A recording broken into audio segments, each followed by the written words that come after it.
ટ્રકથી કચડી નાખવાની ઘટના બાદ હવે અમેરિકાની રાજધાનીમાં અંધાધૂંધ ગોળીબાર, 4 ઇજાગ્રસ્ત. અમેરિકામાં ટ્રક દ્વારા કચડી નાખવાની ઘટના બાદ હવે વોશિંગ્ટન ડીસીમાં ગોળીબારની ઘટના સામે આવી છે. શુક્રવારે રાત્રે થયેલા ફાયરિંગ બાદ 4 લોકોને હોસ્પિટલમાં દાખલ કરવામાં આવ્યા છે. ઇજાગ્રસ્તમાં 3 પુરુષ અને 1 મહિલાનો સમાવેશ થાય છે. આ ફાયરિંગની ઘટના હેરી થોમસ વે નોર્થ ઇસ્ટના 1500 બ્લોકમાં બની હતી. અહેવાલો અનુસાર હુમલા બાદ 2 પીડિતોને ઇમરજન્સી મેડિકલ સર્વિસ દ્વારા હોસ્પિટલમાં લઈ જવામાં આવ્યા હતા. ફાયરિંગ દરમિયાન નાસભાગ મચી જવાથી ઘણા લોકો ઇજાગ્રસ્ત પણ થયા હતા.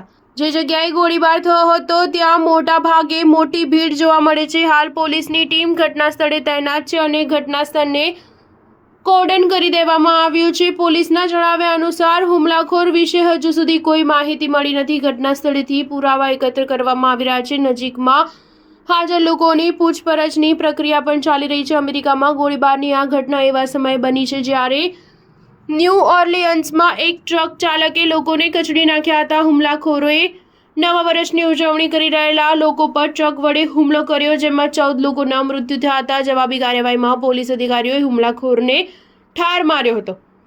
એફબીઆઈના જણાવ્યા અનુસાર 42 વર્ષીય શમસુદ્દીન જબ્બરે આ હુમલો કર્યો હતો. તેણે અગાઉ યુએસ સૈન્યમાં સેવા આપી હતી અને તાજેતરમાં વર્ષોમાં તે નાણાકીય મુશ્કેલીઓનો સામનો કરી રહ્યો હતો. આ હુમલો આતંકવાદીઓ દ્વારા સુનિયોજિત હુમલો હતો. સ્ટાર ન્યૂઝ 7 હંમેશા સચ્ચાઈની સાથે.